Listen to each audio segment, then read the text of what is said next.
Good evening, ladies and gentlemen, and welcome to the paranormal world of Philip Solomon. This is my very first YouTube channel, which you'll be able to, and I hope you will be, joining me every week about 7 o'clock to hear what I've got to say about the spiritual and paranormal world. I've been involved in that work for a good many years, really, so there ain't much that I've not come across. And as I say, hopefully I talk to you about it every week and fairly off the cuff, and that you'll enjoy it. But what I would like to say very much is that got to have you with me. But if I hadn't got you with me, it wouldn't be the same. But I'm going to tell you a little bit about myself. I think that's an important way to start, so you have some idea of who I am and what I do, and why I'm calling it the paranormal world of Philip Solomon. That's me, isn't it? Well, there's a very good reason for that. I was very much born a natural medium. Well, I don't know anything different all my life, really, apart from being a medium, really. I probably didn't understand it when I was a little fella, but I always was that. And my mother before me was a very famous medium before me, so it was all very, very natural for me to learn about these things, and I suppose progress in them. But I didn't always just want to do that. I was interested in finding out about what made the paranormal the normal. Very interesting to me, that. But how did my story start? Well, very, very young, even before I was born. Uh, my mum was told that she couldn't have children. She couldn't have a child. She wouldn't be able to. And she'd gone to the spiritualist church where she was the resident medium and president, and she received the message from a young medium called a very, very young Gordon Higginson, and they're very well known in the spiritual work. Is Gordon lovely? Was a fine man, not with us now, but an absolute massive figure in spiritualism and its development, and for what it is today. But he come to my mum and he said to my mum, Elsie, that was her name. Do you know that you're going to have a baby, that you're pregnant? And mum turned and said to Gordon Higginson, who was only a kid really, but was very respected even then, can't be so. I can't have children, Gordon. But he wouldn't give it up, and he insisted it was so. And well, 3 months later, it proved to be correct. Against all the odds, I was on the way. And our local doctor at the time used to irritate me quite a bit, really, when I get to be about 8 or 9, but I always described me as the miracle child. Yeah, good old Dr. Madison, if any of you are from that area of Willinghall that I was brought up in, you remember Dr. Madison. The other two doctors were the Russells, Dr. Alfred Russell and Dr. Ruth Russell. Dr. Madison was really, really lovely. But I wasn't so keen, really, on being called the miracle child. Anyway, that's where my story starts. I used to read books and get into all sorts of things, and study it, and find out what I could about it. And gradually I started to learn how to work as a medium and understand things like that and investigate. I used to like to go and investigate things that my mum had brought to the church and told about. Excuse me, itchy nose. But I used to love to go and investigate the things that she'd been told and sometimes disprove it. But quite often you couldn't disprove it because what people were coming along and asking for help was true. It was a reality. But yeah, that's how I suppose it started. Having a parent who was quite a well-known medium, spiritualist medium. And my father, strangely enough, became a very good medium in later life. He'd been a professional soldier, my dad, in the parachute regiment, and wasn't greatly into religion of a great deal at all, really. But I always remember him saying to me that one of the things that he always remembered from his service, he was in Burma fighting the Japanese, and at one time they were cut off my dad's group of soldiers with the Japanese in front of them and waiting for the British Army to push up behind them.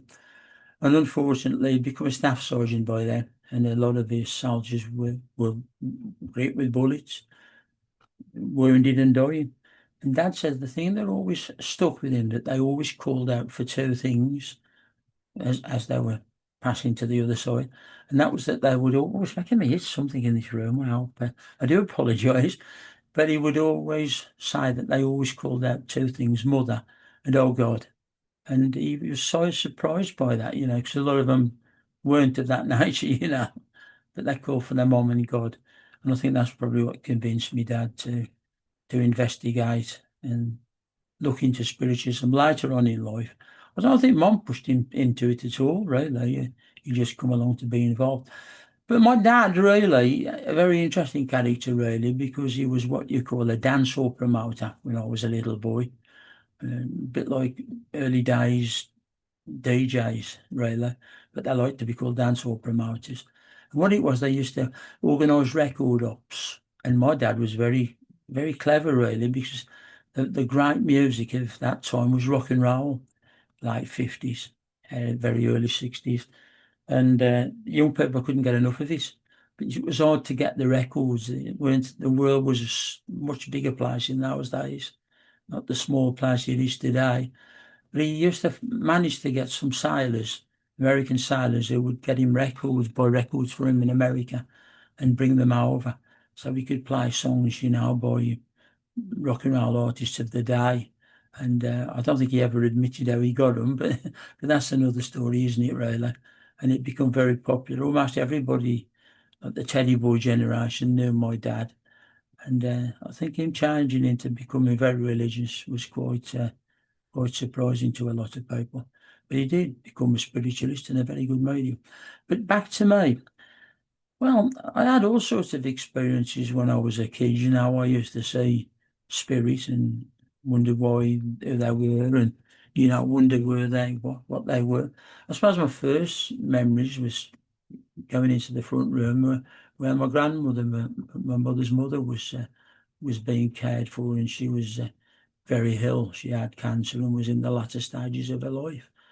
And I used to go in there to grandma and climb in bed with her, and mom used to go mad, and tell me not to do this and not do that. But I felt very drawn to her.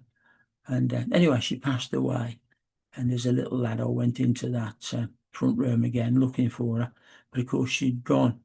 But I could see a little figure on halfway up the wall, really, if you like, almost in like a squatting pose, if to be honest.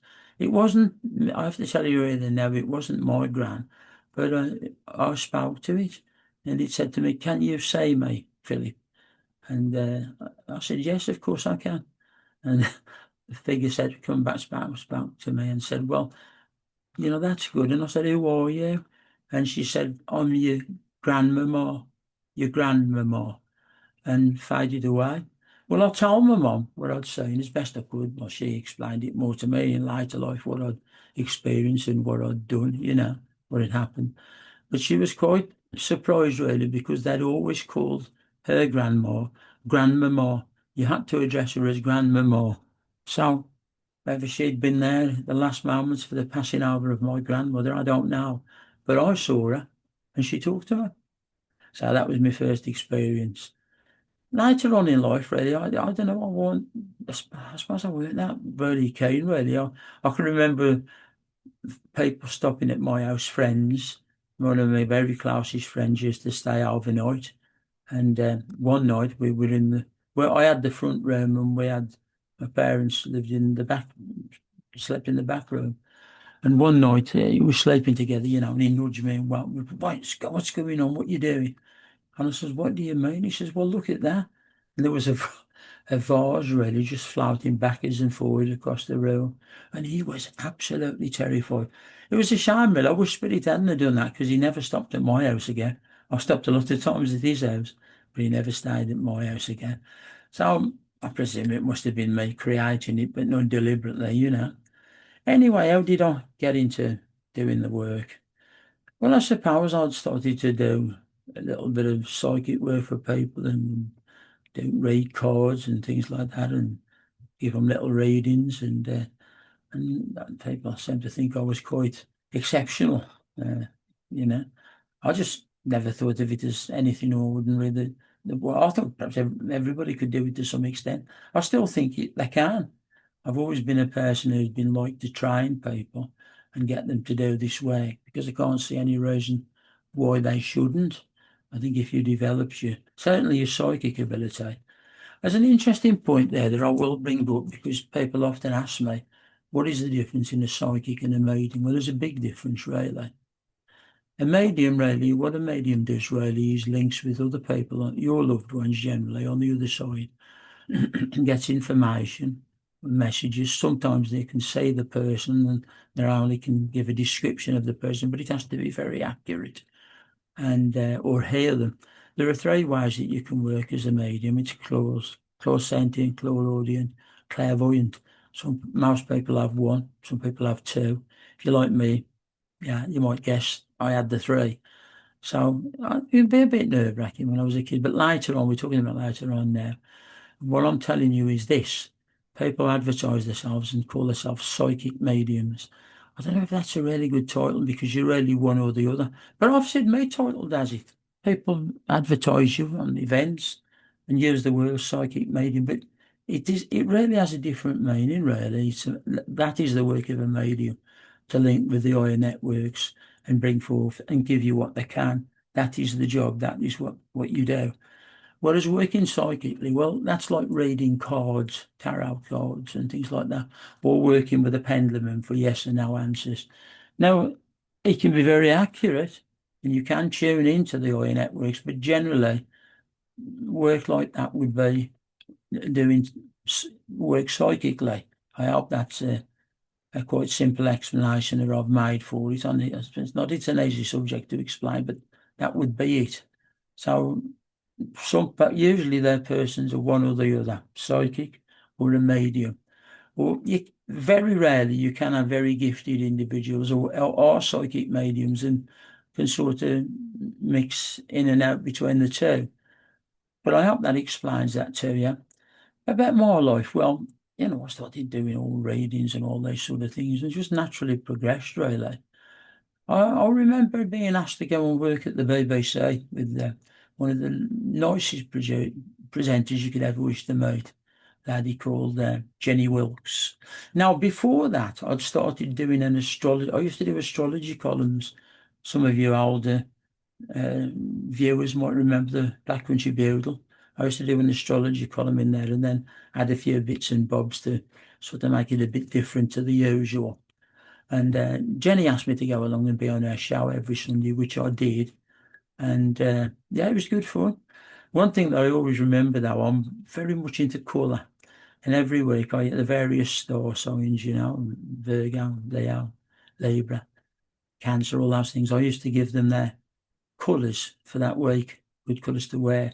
And they were really for real, because anyone who understands colour and astrology will know that the spectrum changes and colours can be very effective in your life in helping you to do things, be more confident, achieve things. But sometimes I'd give the colours and she used to square, I don't know, lilac and aubergine, orange and tangerine, green and I don't know, pink. And she said, really? Oh, that was really, oh, you're giving those people those? Well, and that's what it is, Jenna. But she used to get shocked because people used to get in touch with the show. Say, Jenny, he's right what he's saying. I've used those colours this week and it's made me feel really good. Things have gone really good for me. So I went on there and on there for 3 or 4 years till one of the management, not the top guy. Top guy was a great friend of mine, Tony Insley, but one of the management decided they was going to get me out and not have me there, which is a shame, really. I sometimes wonder if that person knew that I knew one or two things. I tuned in about one or two things about him, and he didn't like that. I never said it, never told him, I never did that, but I've often wondered about it. I'm not going to go into details and explain that, but we'll leave it at that.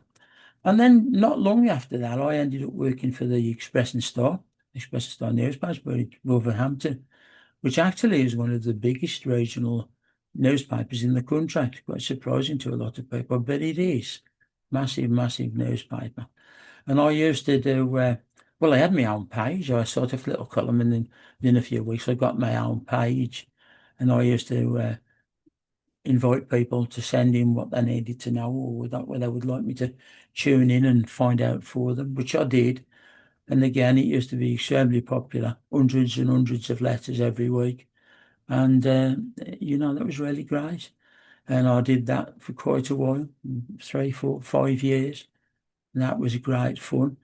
And then I'd always been involved with Wolverhampton Radio, uh, amateur setup really in the very early days. And the guy who was really driving it forward became a very good friend of mine. So we always used to try and help out a little bit with Wolverhampton Radio.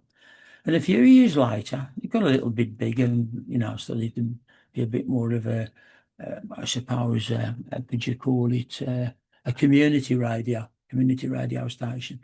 And they asked me to go and do a show on there, very much about playing rock and roll music. But I often used to bring in interesting guests as well from the world of the paranormal. And the listeners loved it, they really loved it, really popular. 13 years I did that. That's a long while, isn't it? Until well, things change, and one day the guy who was in charge there come along and said, "We'd like you to carry on getting your fabulous interviews. That would be wonderful, but we'd like you to have them played on one of the other presenters' shows. You can record them if at home if you like, and then just give him them to play on his show." And I says, "You are." You can imagine my reaction to that. So I thought, well, I think indirectly they were firing me anyway, weren't they? But out I come, and that was the end of that. But then, not long after that, a lot of the girls who I'd known in the media, girls and lads as well, of course, in the media, radio and television. One of the lasses was a lass called Elizabeth Elizabeth Lee-Crowther, and she was working on this radio station called Pulse Talk Radio. It was all about the paranormal and stuff like that. And a good friend of mine, Beth, she'd been and seen me in events, and I think she knew I was a good medium and a good presenter as well.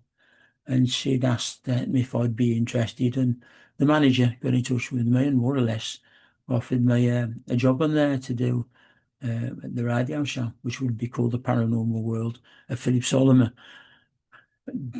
This is what this show now has become from that. This YouTube Pulse channel will be very similar to that, based on that. And it was incredible, successful, really. I used to do a couple of hour shows and put it down a little bit later on. And also I used to do a music show on them for them. I think, I just remember what it was called now. Oh, the Motown and Soul Party, I think it was called, on a Friday night. Everybody loves that music, don't they? And remember them from the old days, and dancing and having good times. And it was very popular, that program was. There were people tuned in there, and it really went well to a position where I stayed there for, well, 5 or 6 years. But we had a bit of an unfortunate situation earlier on in the year, just before Christmas. Unfortunately, the guy who owned the station manager, a great guy, smashing lad, Cold War, was taken into hospital unsuspecting Liam and passed away. His wife Tracy tried very hard. It's making me itch, I don't know what that is. I don't know. It might be spirit, mightn't it? No, I'm joking.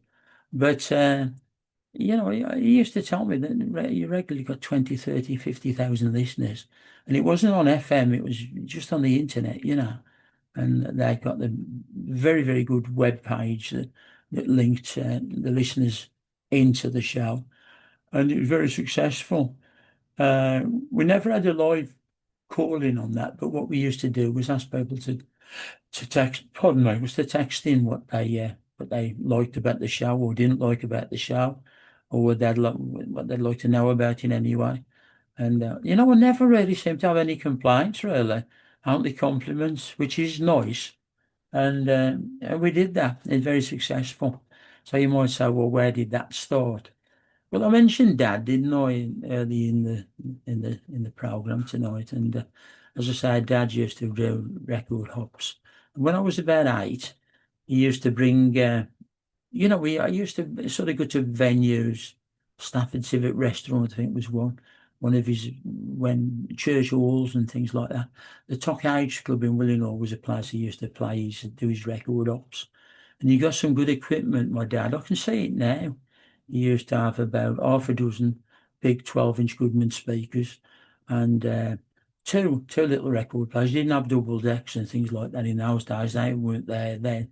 But he had the idea of using two record decks and it worked, you know. So he'd be getting the one ready to play and then the other one to quickly come in and play. And, you know, and he got a fantastic amplifier. I can't quite remember the name of the man who built it for him. I think it was Henry Grainsell. Henry Grainsell. 100-watt amplifier. Now, those people like me who've gone into rock and roll and played guitar and been in groups and stuff, I said, well, we're very big. That was a big, big amp in those days. 100-watt amp and half a dozen Gooden speakers. Gosh, that was some sound. And that's what the kids wanted in rock and roll. They wanted it loud so they could dance to it. And if they couldn't talk, they wanted them, so much the better. And Dad saw the vision of that really, that rock and roll, what it was going to be. Towards the end of when he stopped doing that, you know, I suppose the groups started coming into it. We used to call them groups. You call them bands today. We used to call them groups. I was in one or two myself. Never really got off the floor really, but yeah, that was it really. And yeah, I used to get in the front there and see my dad's gear. And yeah, 8 or 9 years of age, you couldn't resist it. Plug it in, you know, get the decks working, make sure the mic and the volume were right down on the amp, and play with it and you know play around with them. So I think I sort of got all my experience of sort of being a presenter there and then. But I was always very careful. I think he knew. I think he knew that I did it. And I think once Mum had said something about his records, and yeah, I know he's very careful with them because those of you who are of a certain age, you remember those big records? They were like Bakelite, weren't they? Early days of rock and roll, and oh gosh, Big Mama Thornton, and I suppose Elvis coming there in the late 50s, you know, those sort of people, Little Richard, and music like that. And no wonder, I'm thinking later, like I used to like to do a lot of singing. And as I say, I probably would have liked to have made my way in a group or a band, as they call them today. But I suppose really it just didn't take off. And I could do this mediumship work very, very good. And quickly found myself doing that. But something happened. I was just working medium, going around different venues, the same as everyone else does. And one or two celebrities who I did readings for, who were regulars of mine, had told other people. And it got to the ear of a man in America, very famous investigator of the paranormal, called Professor Hans Holzer. Now, you might recognise that name because you've seen all the films that they made about the Amityville House of Horror. Well, one of his books, they made one of those films from it. That was how big the man was in America. But he also was massive, massive in the world of the paranormal. He'd wrote 160 books, all about anything to do with psychic matters, mediumship matters, paranormal. And he used to, you know, just sort of do seances and things like that. One of his biggest fans, I don't think you could have any more who'd be a bigger fan than this, but one of his biggest fans was Elvis Presley. And every book, and Hans had written 69 books, I think it was, 169, I think. And every first edition, Elvis Presley used to have those books. And they told me at one time, people who visited there used to see those books down in the jungle room. So I don't know what, you know, I think everyone knows. I think Elvis certainly had an interest in the paranormal. I've known members of his family who clearly confirm that. And I think the man himself, very, very special, fabulous singer, but I think also had, well, I have Romany ancestry in me on my dad's side, and I'm not embarrassed about that at all. I'm quite proud of it. My great grandfather was what they call, well, he owned a boat on the canal, and he was a very good boatman, my great grandfather, because within about 10 years he owned 40 boats, and had about 40 men working for him. So he did okay. But in that family, they would know from Romany stock about something called the second sight, and I have the second sight.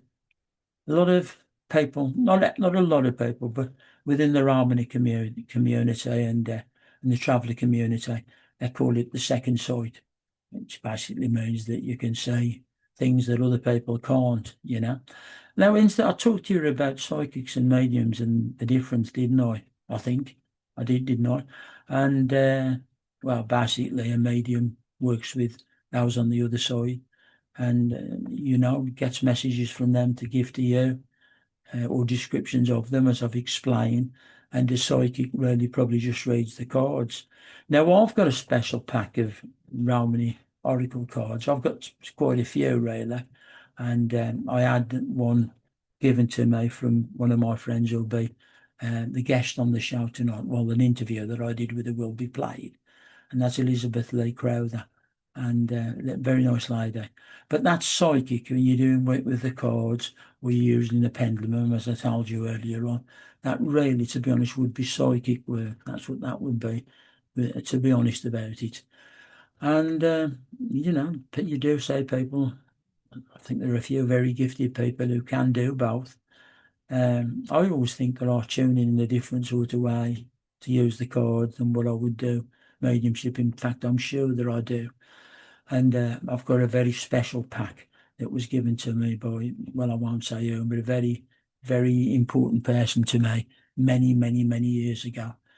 And I kept that pack of cards before I ever started to use them, but they're proper Romany gypsy cards. And people have asked me over the years, well, I'd like to get a pack of them. I don't know as you can, because I've never seen the real thing advertised. You might see things advertised that suggest that they are that, but they're probably not.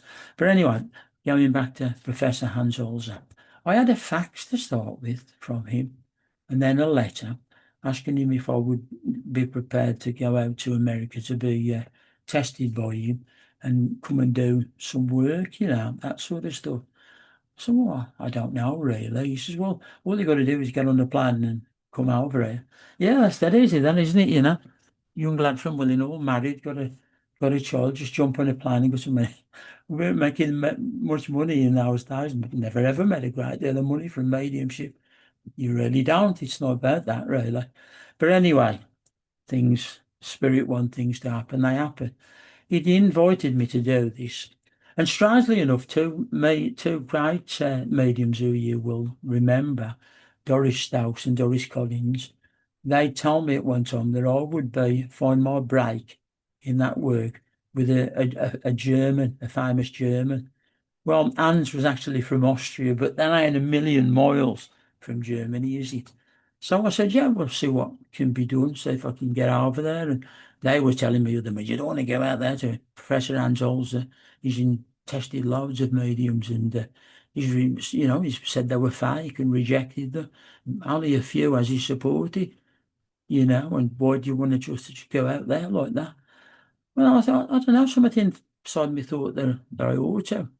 Well, this is a true story, Ron, I'm telling you. And I hope you can believe this. My wife entered a competition for tickets, two tickets to New York, a competition where Hans needed me to go. And she won it. She won the competition for two tickets. And we managed to talk the competition. I told the competition providers the story of it. And we managed to get another one so we could take my son Paul as well. Or I think we might have had to pay for a reduced ticket or something. But she won the tickets for me to get in. It had to be, didn't it? And I went out there and he tested me and he was very good with me. Didn't give me an hard time. Said he believed in my work and everything seemed to be going along okay. And then I'll tell you what I give him that impressed him. And I didn't ever think much of it, really. I still don't, really. But I gave him I'd got someone coming through with a dog, and they were a lovely dog, see him there. And the person gave me the name of the dog. I'm not going to tell you what that is because it was private to their family. But I gave Hans the name of that dog, and he looked back a bit like this, really, and a bit shocked, He says, that's the name of my dog when I was a little boy in Austria. That's the exact name. And I think that impressed him more than all the other things that I did.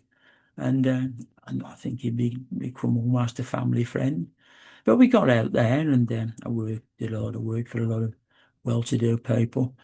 Got to know some of Elvis Presley's family, uh, working for people of that celebrity level. Uh, yeah, it was all right. It was pretty good. And well, I ended up being over there in New York, the coast to coast most famous radio and TV program is Up Late with Joe Franklin. And I ended up going on that show and jammed up the lines, and Joe was very impressed with my work. We stayed at a little hotel in just around the corner from the big light thing. You'll know what I'm on about. The what do they call it? The Empire State Building. We stayed in a little hotel just around the corner from uh, the Empire Stadium. I know I'm fully having me words tonight. And you could look, we were right on the top floor, like a very lovely, lovely penthouse right on the top. And you could look out and you could see the Empire State statue, well, not statue, building. And it used to change colours. It was very interesting to see. But anyway, cutting a long story short, we were on there and did Joe Franklin's show. And Joe says, "You've knocked them all out. You're amazing." And after the said goodbye and Hans went his way home, I got back I think I might have walked back to the, anyway, I went back on my own. And about an hour later, Charles Franklin arrived and the bellboy pressed the bell and up he come and he got presents for Kath, me, and my little boy, Paul. He bought us all a little present. So he was obviously impressed. And after that, really, Anne's just promoted me everywhere. I think everybody, all over America, really, I become very famous. Not so much over here at the time. I thought it was quite nice, really, one thing. I could be over in America there and almost like the superstar medium and come back to here and nobody knew me. So it was quite nice. Well, they did know me locally as a medium and that. But yeah. I suppose basically that's my story, and we went on and did the work and had a successful career working really mostly as a spiritualist medium. I think you required some places to do a bit of psychic work, and some people love the cards, they and each to their own, really. I mean, I think if you want to go along and see a psychic, have a psychic reading, and right, a psychic will generally try to give you a generalised reading about you, tell you about you, sometimes past, present, and future. Whereas if you go to see a medium for a private reading, as I say, most likely a good one will just give you the names of your family from the other side and expect everything, you know. Don't go thinking, oh well, as long as I get a little bit of something. Be confident and have belief that you will get it and you will. If a medium can bring you your Uncle Dick or your Auntie Harriet or your Uncle Sam, then they ought to really be able to give you the surname as well, not yours, but theirs, or very specific information that cannot be dismissed. That's the work of a medium.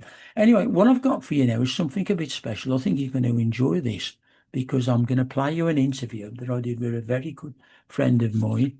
I might have mentioned it already, I probably have. She's known as Psychic Beth. She's an animal communicator. She's been on all the television programs, good morning programs, and a very good friend of mine of many years. And I'll just tell you that I'd better tell you that stuff first before we go any further. I've told you that, the owner of Pulse Talk Radio died. Well, Beth was on there as a presenter and she told them about me. I think I've already told you the story really. And the manager come along and offered me a post on there. It was very successful. Internet radio, but you get thousands and thousands of people listening. Sometimes I don't know where they quite measured it really, but sometimes he'd tell me you'd had 20, 30, 40, 50,000 listeners all over the world. You couldn't have done a phone in it, would have been impossible. But what we used to operate with that was texts. Text messages would be sent to you. And, you know, hopefully you'd be able to have a look at the few more interesting ones and read them out. And it was something very special. Anyway, I'm going to play this interview for you that I did with Psychic Beth. And I think it's something that you're going to enjoy very much. Okay, bear with me a second while I just bring it into the studio. Just a little bit of patience. These things take a bit of time.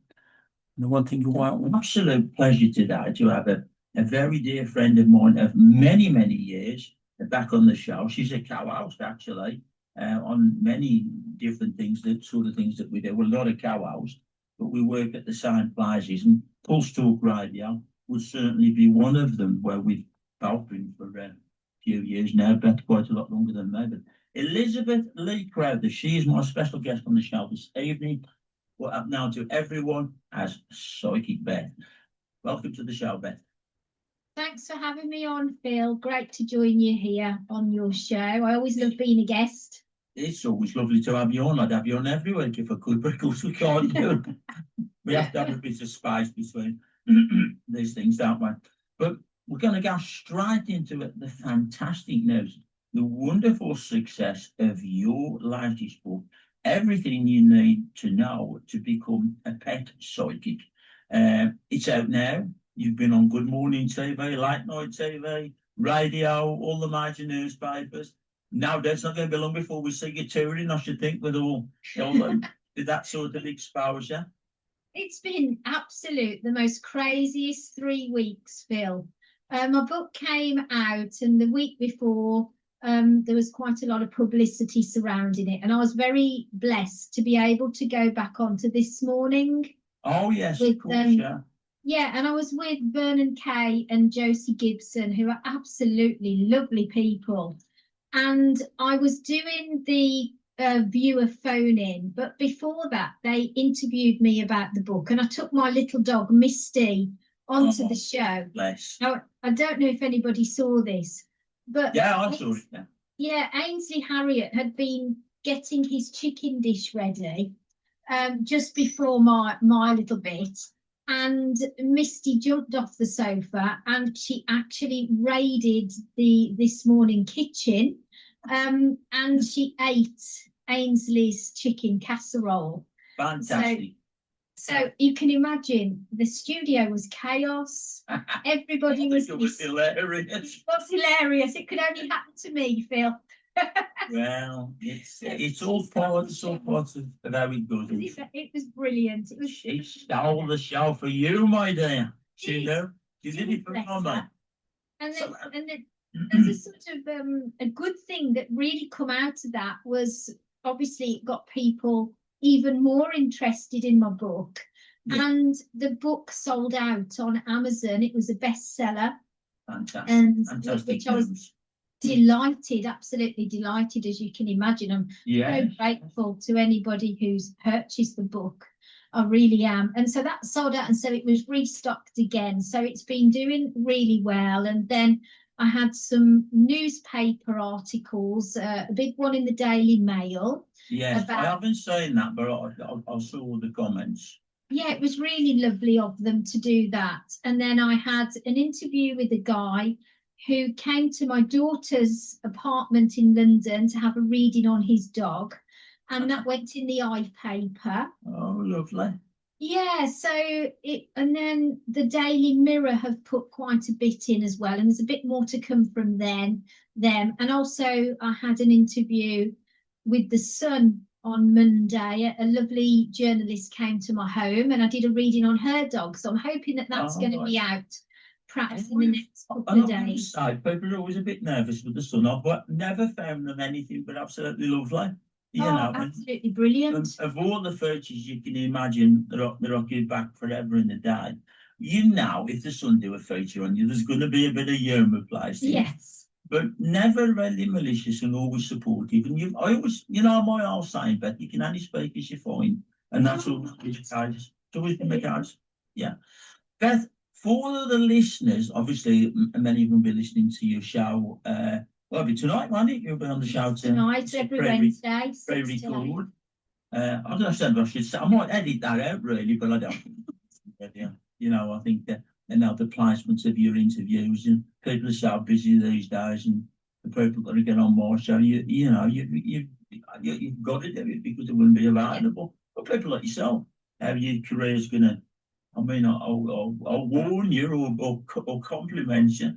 Your career's gonna take off now with respect. You know, people are gonna want to come and hear your talks, and they're gonna want to see you do venues and stuff and that.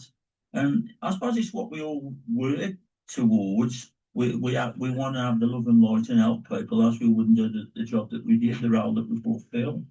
But you're certainly going to find that our sorts of things are going to be the next thing. I'm sorry if you can hear my dog barking in the background. I think there's somebody there just come to the store, and the store to the front door, and as you know, my little studio is right at the bottom of the hall. So if you can hear any noise in the background, I shan't edit it because it's a live interview, and I don't think it makes any difference. But that was my little dog, I think, letting Letting us know that he was there, and he's listening. He's a fan, Beth. He's a fan. Oh, bless him. My little colleague's a fan. But obviously, Beth, I know of all the years of work that you've done with healing pets and with linking in as a psychic, as you call it, with them and more so.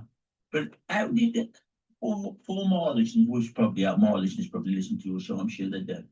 But how did it all start, Beth?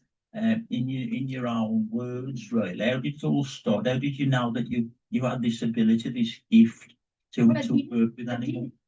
Really know that I had it because it was just normal for me as a child to know what animals were thinking, what they were showing me, the telepathic language was coming from them. And I just thought that everybody who had a pet, that's how it was. It was normal to see visions from your pet, to hear words, phrases, to understand their emotions and their feelings. And then when you get older, obviously then you start to realize that other people aren't experiencing that from their animals. It becomes blatantly obvious. And so it was a little bit later then when I really explored it further, when we got use of the internet, sort of early 2000s, and because changed the world. It changed the world. And of course there wasn't really any books about linking to your pets in that way. And so when I got the internet in and I was shown how to use it, I started searching for other people to see if anybody else had the same information exchange from their animals. And then I realized a lot of people in America were called animal communicators, so it got a title. And then I started to think, well, what can I do about this? And I put a message out on a message board at the time, inviting people from all over the world to send me a photo of their pet, and then I would email them back my findings, because I also needed that. Being of a logical mind and slightly skeptical myself about things, even though this is the kind of work I do, I always like to know more.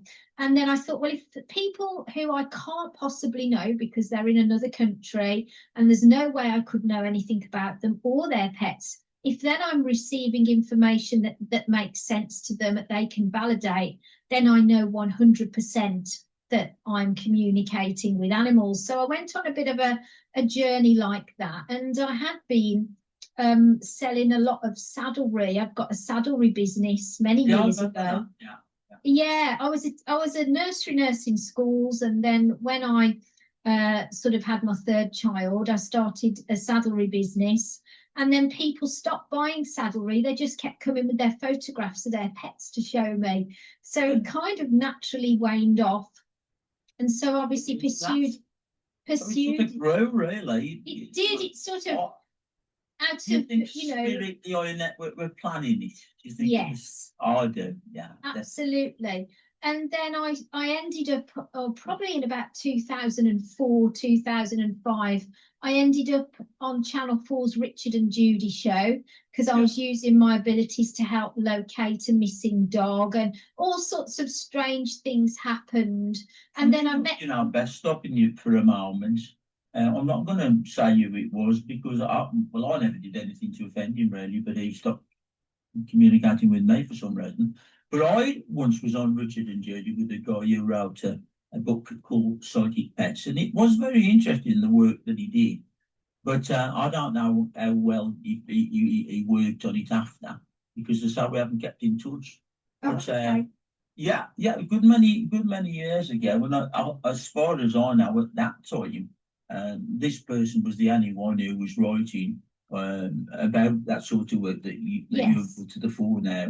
As I say, he hasn't been particularly a good friend of mine recently, so I'm going to really promote him now. But I'm giving it, it's how it goes, isn't it? You know, as they say, you know, but as it goes around, it comes around, and I'm very forgiving. But sometimes I think in this whole world of ours, you have to mind how too much support, too much you give. I would always be there for you, better than how you would for me. Absolutely.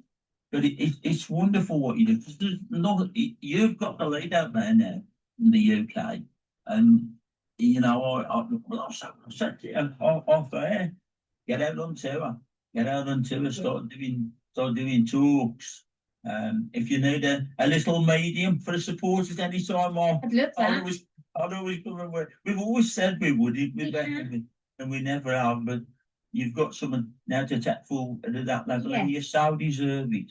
But you mentioned all that was years ago. Again, I don't know whether I wrote for a magazine that a colleague of yours was writing a feature for, and that was all about a horse, wasn't it? You know, yes. Yeah, and really, I think you were very involved in that, really, and you had the same sort of experience, perhaps pushed aside a little bit, if I might put it like that. But I don't know, you know. You know what it's like in this industry, Phil. You do sometimes get people who take advantage of your good nature, and they want you know what you're doing to enhance their career. And you live and you learn as you go along through the years, and you find the real friends, and you find the people that you can trust. And you know, you do come across people who've got their own agenda, and you know, you weed the flowers out, you weed the weeds out from the flowers, basically. I mean, me and you go back, God, at least 15 years, and we've always been great mates, and we've always had each other's back. You know, more than that. Yeah. I always remember, promoting my age, but you know what age I am now, you would know.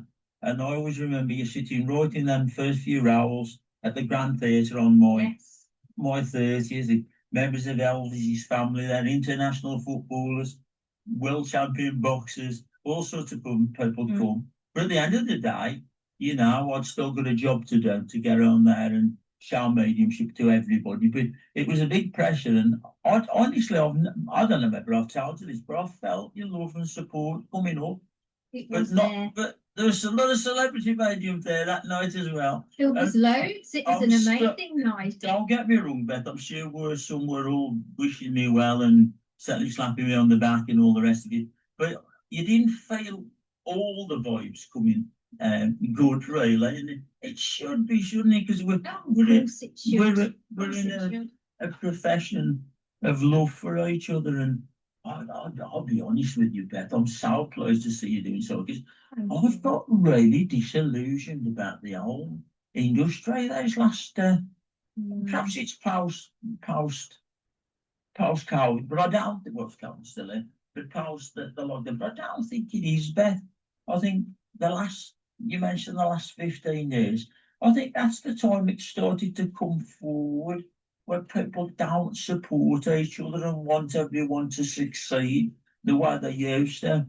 And of course, because of the worldwide thing that it's become with the internet, you've got every street's got a medium or a healer or a psychic. And I'm a little bit questionable of that, because sometimes I think people are attracted to it and want to run before they walk. I suppose Yes. where I'm going with what I'm going to say about Elizabeth Lee-Crowther and you listeners out there, make no mistake, this is not a sudden thing with this lass. She's been doing this for many, many years, naturally and professionally.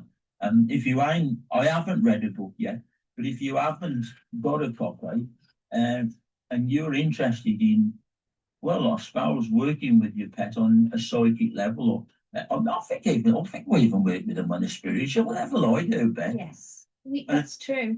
That's And true. she's a great person to take you forward with it. And, I mean that, I really do, listeners, and for you too, but, Thank you. Well, what can I say? We're a lovely, lovely interview with a lovely lady, and we'll be bringing you interviews like that, hopefully every week, and with people that you'll find very, very interesting. That's what we're going to do our best to do, and I suppose some weeks I might even, I've been thinking about sort of maybe occasionally, perhaps once a month, something like that, of turning the old channel, the YouTube channel that I'm doing the program, over to maybe teaching you something, maybe looking at past life awareness of teaching you how you can get a little bit of insight into perhaps who you were in a past life, or maybe talking about how you can develop your healing, or of course your mediumship if you feel that you have mediumship ability, and I can tell you where to go along and perhaps get the training or start on the pathway to doing that if that's something that you want to do. I mean, I like to tell, I said to you, I was very, very lucky in my career. I had a mum who was a wonderful medium. I got breaks with the radio stations, the BBC, major newspapers like the Express. Everything really just. Oh, one other thing that I always remember that I think was very big for me in getting my career going forward, Shirley MacLaine. She'd done one of these things in a magazine, and she'd listed 10 books that you needed to read in your life. And she listed one of mine. It was a book that I'd written with Hans Holzer, Beyond Death Conditions in the Afterlife. And it was right in there in that list. And, I mean, I think it really kicked it on for the book selling and everything and all that. And how wonderful to think. Never met the lovely lady or a famous brother, but, I was very grateful for that, and I don't think it did me any harm at all, really. And I think you need a lot of luck, really, to do those things and get forward. But what I will say to you is, as I say on this show, we'll try and be honest and truthful to you. And if we feel that the right thing is to show you that something that's paranormal is more really normal than really paranormal, we'll explain how you can learn about those things. You can't just because you see a strange light, perhaps in the middle of a wood or something, or you see a collection of lights landing in a wood, you can't, jump to the conclusion that that might be I don't know, something from another planet. Or if you say perhaps a shadow or something like somewhere that you visit, and you think, oh gosh, that's got to be a ghost, and not necessarily so. You need to look at all the things that might create that, and we're going to try and do that on this show for you every week. Got to have you here every week with me though, or otherwise we wouldn't be able to do it.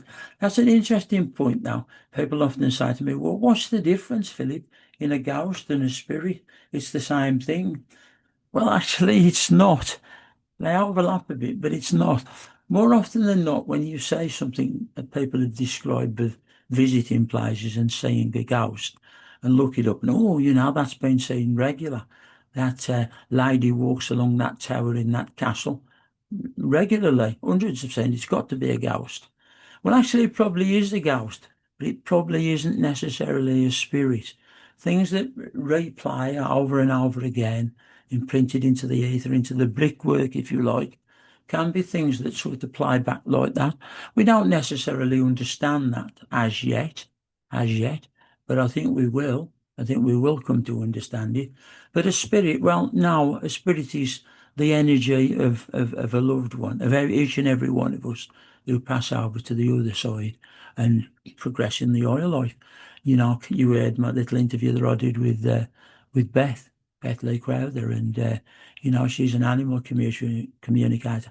I have absolutely no doubt that our pets go to an area of the spirit world and carry on. And that when it's our time to go over, that we'll have those pets again. I do believe that. People just give me the old challenge. Well, you know, we eat animals, don't we? What about the animals of the field? I don't know. I can't answer how an individual feels about eating animals. That's down to yourself, isn't it? And how you feel about it. But I believe even the animals of the fields, they have a collective energy, I think. Maybe not individually, but collectively that goes to the oil life. In fact, I think that everything that exists in this world exists also in the oil life. And maybe the oil life, the spirit world, is much closer than we think, maybe much closer to us than we could ever imagine it would be. And well, if you join me every week for an hour on a Thursday night, and you're not doing so much, and make every effort to show you the truth about the paranormal, wouldn't be the same without you. So I hope you're going to join me. Good night, and God bless to you, one and all.